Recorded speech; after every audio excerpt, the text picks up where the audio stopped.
जब अहले खिरत की बातों पर कुछ जाहिल शोर मचाते हों, जब अहले खिरत की बातों पर कुछ जाहिल शोर मचाते हों, जब बुलबुल हो तस्वीरें चमन और कौवे गीत सुनाते हों, जब चिड़ियों के इन घोंसलों में कुछ सांप उतारे जाते हों, जब माली अपने हाथों से गुलशन में आग लगाते हों, उस दौर में हम दीवानों से तुम कहते हो खामोश रहो। महज कागज के पन्नों पर उकेरी गई कोरी भावनाएं नहीं, बल्कि सच्चाई, नैतिक मूल्यों और मौलिक अधिकारों की बारीकियों पर सैकड़ों बहसों के बाद अंगीकार की गई एक मुकद्दस किताब, भारत का संविधान, जो भारत को एक संप्रभु, समाजवादी, धर्मनिरपेक्ष, लोकतांत्रिक गणराज्य घोषित करता है। हम आज यहां एक बेहद जरूरी बहस के लिए इकट्ठा हुए हैं। कानून के रखवालों की मौजूदगी से विज्ञान भवन का कोना कोना रोशन है। मैं अभिषेक मनु सिंघवी जी को और उनकी पूरी टीम को मुबारकबाद देता हूं इस बात के लिए कि इस मुश्किल दौर में इस लड़ाई का अलंबरदार बनने का जो फर्ज आपने निभाया है वो बहुत ही तारीफ के काबिल है।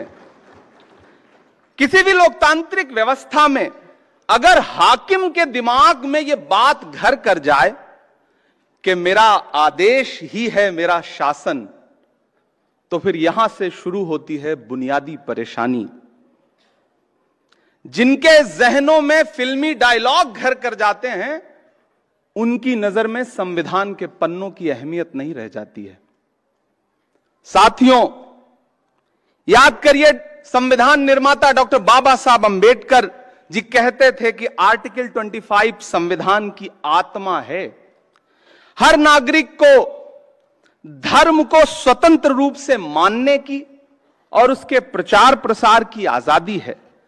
लेकिन मौजूदा सरकारें संविधान की रूह के साथ छेड़छाड़ कर रही हैं। धर्मांतरण विरोधी कानून हो, लव जिहाद का कानून हो, सीए का कानून हो, वक्फ अमेंडमेंट एक्ट हो या फिर बुलडोजर का एक्शन हो, यह सिर्फ संविधान की रूह के साथ छेड़छाड़ नहीं, बल्कि डॉक्टर बाबा साहब अंबेडकर की आत्मा के साथ भी नाइंसाफी है। मेरी आंखों के सामने देश के कोने कोने से आए हुए वकील साथी बैठे हैं। जिस सरकार में बैठे हुए लोगों को संविधान में निहित सेकुलरिज्म और सोशलिज्म जैसा शब्द नासूर लगता हो, और सिर्फ लगता ना हो बल्कि इसको पब्लिकली कहने की हिम्मत भी जुटा ले रहे हों, तब फिर समझ लीजिए कि खतरे बहुत बड़े हैं। साथियों, जब कानून लोगों को डराने का और उनकी आवाजों को कुचलने का हथियार बन जाए और उसमें आपकी पहचान और आपका नाम और आपका धर्म निर्णायक भूमिका निभाने लग जाए, तो समझ लीजिए कि हुकूमतों की मंशा क्या है। मैं अपना उदाहरण दूंगा, कहीं दूर नहीं जाऊंगा और मैं विषय पे बोलूंगा। मुझे गर्व है कि मैं आजादी की दूसरी लड़ाई में राहुल गांधी का सिपाही हूं। मैं उनके साथ चला हूं 4000 किलोमीटर कन्याकुमारी से कश्मीर तक कंधे से कंधा मिलाकर। लोग मुझसे कहते थे, इमरान साहब आप नेता बाद में हैं, शायर पहले हैं, राहुल जी पैदल चल रहे हैं, शहजादा पैदल चल रहा है। मैंने कहा, शहजादे ऐसे नहीं होते हैं। एक टी शर्ट, एक ट्राउजर, एक जूता पहन के 4000 किलोमीटर लाखों लोगों को गले लगाने वाला शहजादा नहीं होता। हाकिम तो वो होता है जो 10 लाख का सूट पहनता है और 8.5 करोड़ के जहाज में घूमता है। मैं उनका सिपाही हूं। मैं देश की उस संस्था का सदस्य भी हूं जहां कानून बनने बिगड़ने की प्रक्रिया होती है। मैं पिछले दिनों एक सामूहिक शादी में गुजरात गया था, जामनगर। बड़ा अच्छा कार्यक्रम, 51 जोड़ों की सामूहिक शादी। सारे दलों के नेता उस मंच पे मौजूद थे। मैं बच्चों को दुआएं देकर के वापस लौट आया। 4 दिन बाद मेरे साथियों ने उस प्रोग्राम का एक विजुअल था, बरसते हुए फूल थे, बड़ा खूबसूरत सा। उसमें एक कविता लगा करके सोशल मीडिया पे पोस्ट कर दी, मेरे अपने सोशल प्लेटफॉर्म पे। आपको जान के हैरत होगी कि इतनी संगीन धाराओं में मेरे खिलाफ जामनगर की पुलिस ने मुकदमे दर्ज किए कि मुझे लगा कि मैं तो कोई बहुत बड़ा अपराधी हूं। हमने हाईकोर्ट का दरवाजा खटखटाया। 55 मिनट बहस सुनने के बाद हाईकोर्ट अहमदाबाद के माननीय न्यायमूर्ति जी ने कहा कि इसमें तो सिंहासन के खिलाफ कुछ कहा गया है, इसलिए पिटीशन खारिज। हमें माननीय सुप्रीम कोर्ट की चौखट पे आना पड़ा और धन्यवाद कि इमरान प्रताप गढ़ी बनाम गुजरात सरकार के केस में माननीय उच्चतम न्यायालय ने जो फैसला दिया है वो एक नजीर बनेगा। मैं माननीय उच्चतम न्यायालय का आभार प्रकट करता हूं। साथियों, माननीय उच्चतम न्यायालय ने एसआर बोम्मई बनाम भारत सरकार के आदेश में भी ये कहा था कि धर्मनिरपेक्षता संविधान की मूल संरचना में निहित है, उसे बदला नहीं जा सकता।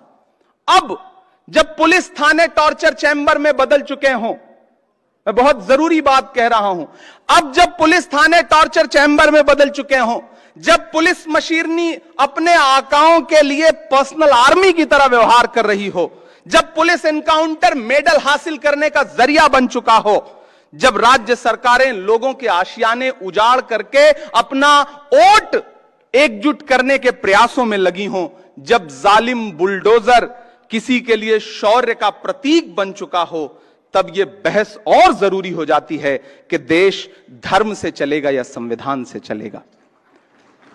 साथियों, मैं अंत में आपसे बस इतना कहना चाहता हूं, कोई लंबी तकरीर नहीं, कि मौजूदा हाकिम के काम करने का तरीका बड़ा अलग है। पहले वो अपने कारिंदों के जरिए दुष्प्रचार करवाते हैं, फिर खुद बाहर निकल करके उन्हीं चीजों पर उनकी विशेषताओं का बखान करते हैं। आप कैसे भूल सकते हैं कि दशकों से देश की संसद की महत्ता को कोसने वाली पार्टी के प्रधानमंत्री बनकर 2014 में जब नरेंद्र मोदी जी देश की संसद में पहुंचे थे तो सबसे पहले उन्होंने देश की संसद की सीढ़ियों पे मत्था टेका था। याद है आप सबको वो मंजर? और उस मत्था टेकने का अंजाम क्या हुआ कि महज 10 साल के अंदर उन्हीं सीढ़ियों से बनी हुई संसद को बदल दिया उन्होंने। पुरानी संसद बदल के नई संसद कर दी। इस बार उन्होंने संविधान को मत्था टेका है,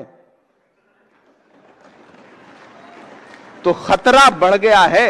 सतर्क रहिए, जागरूक रहिए, संविधान को बचाइए और सिर्फ बचाइए ही नहीं, हाकिम की चालाकियों को बेनकाब भी करते रहिए।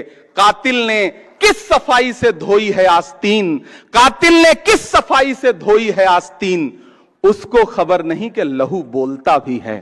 बहुत शुक्रिया। एक बार पुनः अभिषेक मनु सिंघवी जी को एक शानदार कार्यक्रम के लिए बधाई और पूरे देश के कोने कोने से आए हुए न्याय के रखवालों को बहुत आभार, बहुत दुआएं, बहुत मुबारकबाद। शुक्रिया।